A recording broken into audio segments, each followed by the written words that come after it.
Hi, everyone. Welcome. Thanks for joining me here on Mom Squad. This is a show where we tackle all sorts of parenting topics.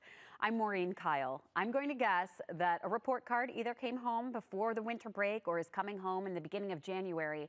And as we learned this fall, test scores for kids in every state in all demographic groups took a hit since the pandemic. The report came from the National Assessment of Educational Progress, and you've probably heard it called the nation's report card. It tests a sampling of 4th and 8th graders. The agency first started doing this in the early 1990s, and for the first time since the report card testing started, math scores for 8th graders fell in every state. Only 26% of 8th graders scored as proficient. That's down from 34% in 2019. And when it comes to 4th graders, the numbers fell to 36% from 41% in 2019. Reading also saw a drop, not as steep as mathematics, but still, it was the first drop recorded. So we've seen firsthand with our own kids that they are still working hard to get to where they need to be. A while back, I had a chance to interview Gail Nelson. She's a professor of practice in early childhood education at Cleveland State University. It was one of my favorite interviews because it really opened my eyes to how I should be helping my own kids learn at home and also support what they're learning in the classroom. Here's what she shared with me. So, just in the frame of mind that over the past year and a half, kids have taken a hit to their learning process. Just learning at home, some kids thrived, some might have not. We know that test scores have kind of fallen behind. Overall, what do you think it is that, if you had to pick one thing, what do you think parents can do to help support learning at home? Mm-hmm. Well, as far as learning at home, of course, number one, we always go to is reading. And the more you can, not just reading, sometimes I think parents think, oh, I open the book and I read, but talking about book knowledge, teaching kids book knowledge and that words have meaning, that's really what we want children to understand, that if they are, like you can write things down and then read that to your children as well. So writing their words down, having them tell you a story, and trying to encourage beginning, middle, and end, which is part of our sequencing, right? And that we have to learn there's a beginning, middle, and end to a narrative. That if we can have them even, like I said, write their own stories, write a story about what happened in your day, and then you read it back to them so they can see that's how books become books, right? And that words have meaning. And so when we read to children, we don't want to just read, but we want to talk about the book knowledge. We want to talk about, this is the front of the book, this is the back of the book. Following, especially if they're younger, through 2nd grade at least, following with your finger along the words so that they see our eyes are moving from the left to the right. So they're getting that left to right progression when they read, how to turn pages from, the right to the left, going that way, that helping them see that that's how books work. That is very important as well, that the younger children have book knowledge, the more successful they're going to be in school. And when it comes to reading, I mean, I also think, okay, well, there's so many other subjects that they have to tackle, but does reading have a broad reach over multiple subjects for kids? Mm-hmm. So we always say in the younger grades, we're learning to read, and in the older grades, we read to learn. So for young children, boys tend to prefer nonfiction books over fiction.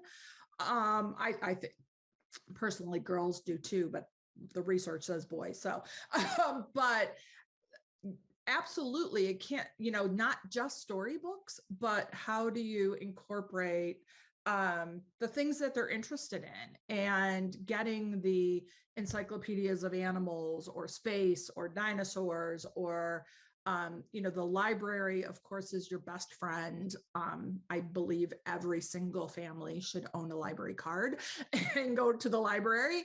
The Libby app is also great, though, if you can't get to the library, that you can rent books either digitally and or like audiobooks, but reading books as well on the Libby app. But that helping them see the importance of reading, and that can really open their world.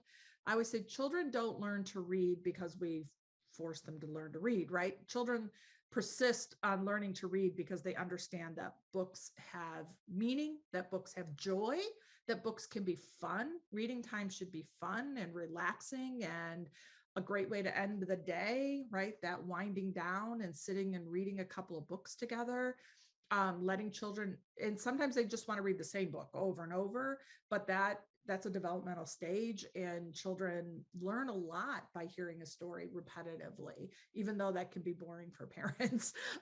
That's great for kids. And so letting them choose, what are your interests in getting those books, not just your Disney books, and I mean, not that those aren't great, but looking for really good literature. And it's not just for little kids. You think that we should be reading to our kids for into older phases? Absolutely. That reading to children, again, especially struggling readers, that the more we can teach them the joy of books. And so if pulling up audiobooks, I love audiobooks. I used audiobooks with my own children all the time. And the put it on in the car as you're driving, instead of having them in a phone or putting on a video, put on a book on tape, right? That, like I said, that Libby app is great. If you have a Bluetooth, the sync in your car, it reads it right through your car. Not like when my kids were little and I had to put a cassette tape in. But having that read to your kids, you can stop, and then the next time you get in, so you can have that conversation. Going on a trip, get some books on tape, and then you can have that discussion with them. What is the book about? What part do you enjoy the most? If you were going to write it, would you change something? How would you change it? What would you change? Giving them the opportunity to see, oh, I can have power over the literature as well. But definitely, like I said, I read through to my children, certainly through their preteens, and then we shared books on tape right through high school, and we would listen to the same book. They would listen to it, I would listen to it, and then we would have discussions about it. Just to share, right? That reading brings us something different into our life. Are there any other exercises or things that parents like reading, or is there something else that parents can be doing at home that just supplements the homework that comes home, either weekly or nightly, depending on the age of the kid? Right. Absolutely. So many things, right? That, I know it's hard when you're a working parent and you come home and you're tired and you just are like, I don't want to have to then do learning with my child, but so putting the things that you do normally in your routine. One of the biggest things we can do for children right now is have a routine, have a daily routine that we do basically the same things at the same time every day. Talk about that routine. First, we do this, then we do this. Lastly, we do that. Because in school, children are going to have a routine that they have to follow.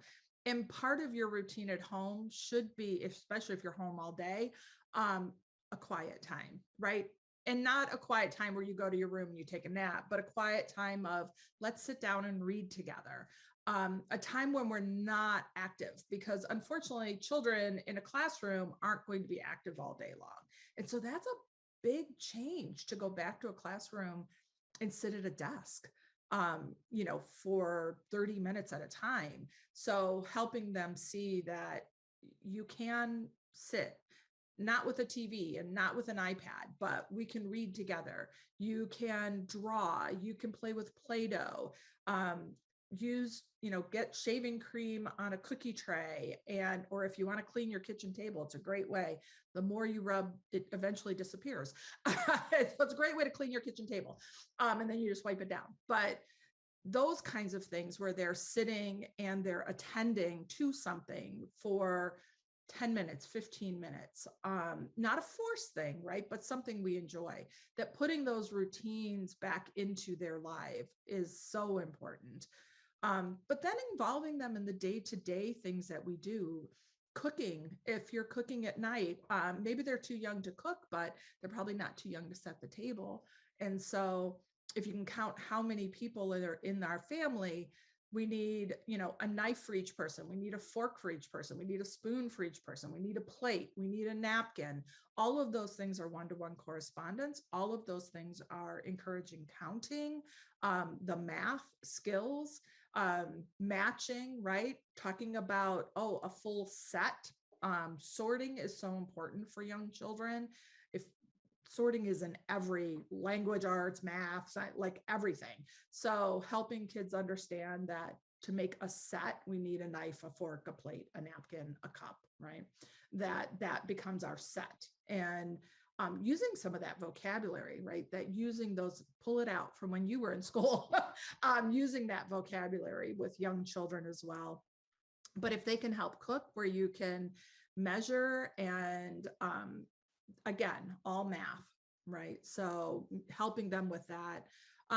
Bath time for young kids, have not just the, rubber duckies, although, hey, I'm a huge fan of rubber ducks, but the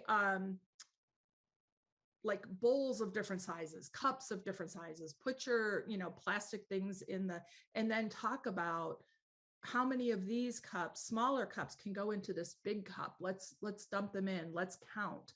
How many can we put this big cup into this small cup? Having things that are tall, having things that are short. That's called conservation skills.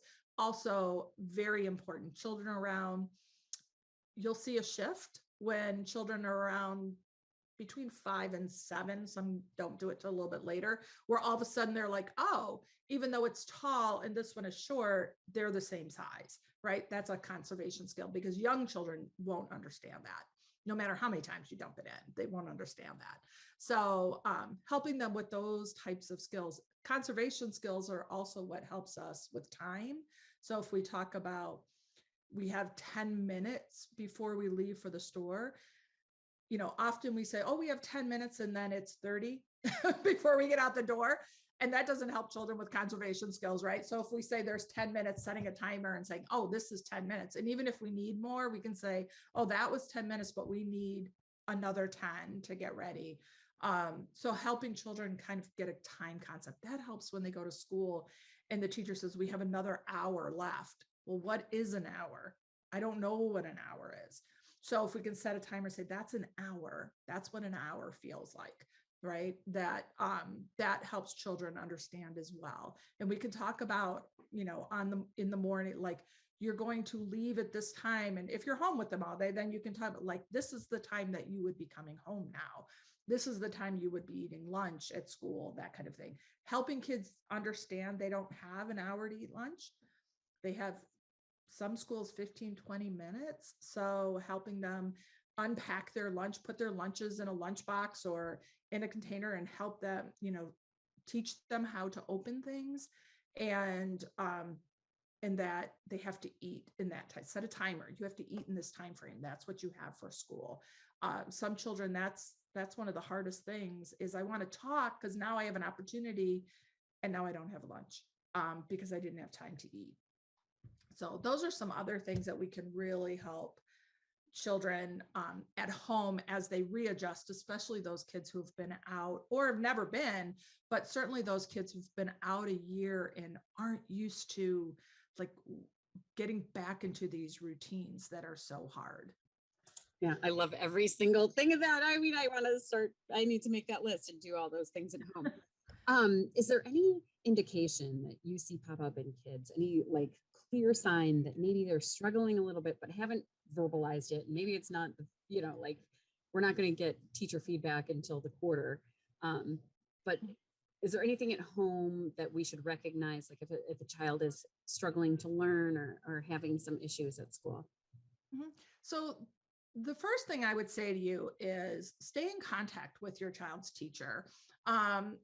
Yes, you may get a formal report at the end of the quarter, right? But that's too late. Like, start asking. Ask once a week, twice, every other week. How's my child doing? Is there anything I can be working on? Teachers appreciate that, to know that a parent is wanting to be involved, wanting to help. So absolutely stay in contact with your teacher. Here's my text, here's my phone number. Tell them the times that you're available. Teachers often, we're up and running at 6 o'clock in the morning and we're like, oh, I need to call these parents. Probably not at 6. So if you're a parent that's up at 6, let them know, right? You can call, that's okay. And because we've already been in our day for over an hour. So looking at your homework though, and going through the homework with the child, asking them, what did you learn? What did you learn today? How do you know that? Right? So as you're looking at a paper that has come home, or an art project, or whatever that work is, a writing assignment, how did you know that? How did you make that decision? Helping to see their learning. Where is it? Helping them kind of understand as well that they are learning something every day, right? That's a great time dinner conversation, the whole family. What did you learn today? And I always used to tell my children, it may not be academic. It may be that you need new shoes because these shoes pinched your toes all day long, but you learned something. And so helping children recognize that you are learning every day, all day. Even, some children, well, I'm bored. Well, there's still a learning opportunity, right? So if you're bored, how can you do something quietly at your desk? That would be an okay thing to do. And so I would say, as far as recognizing children struggling, if children are coming home, certainly if children are coming home in tears, right? That's a big one. If you all of a sudden see a personality switch, something that your child has always been a happy-go-lucky kid, and all of a sudden they're very anxious, very stressed, they're crying, or they're becoming very aggressive, those are warning signs. Right? Those are signs that we want to reach out to the teacher and say, what is happening? If they're all of a sudden throwing a temper tantrum that they've never thrown before, then we want to sit down and say, hey, tell me about your day. What were the things that were good, but what were the things that were upsetting? What things were hard for you today? They may not understand stressful, but they can understand what was hard for you today. And so having those conversations with children, because then they can, reading was hard, right? Or math was hard. And then we can talk about, or, recess, right? Playing with my friends on the playground was hard. And sometimes it's not the learning of the academics at all. We have to be just as aware of those things. Because children that are bullied are often not coming home and saying, people are bullying me, but we could talk about what's hard. And what do we like about school? What do we not like? But what is easy? What is hard? Why? Why is that hard for you? Why is this easy? I love framing it that way too. The what is hard. Yeah, I feel like right. I know my kids would be more apt to tell me. So hopefully those are all things you can keep in mind as you're helping your kids learn from home, during homework, whatever they need to get back on track and get those grades where they need to be. And next week, we are going to start our New Year's resolution episodes. Even if you say you don't have a New Year's resolution, I know that in the back of your head, maybe you want that fresh start, or you're getting back into the routine after being kind of out of routine during the holidays. We are going to tackle a lot of topics, from eating healthy to finances, and also maybe some of those other little resolutions that you may have. So that is next week, starting on Mom Squad. So in the meantime, have a wonderful new year to all of you. Thanks again for joining me. We'll see you right back here next week.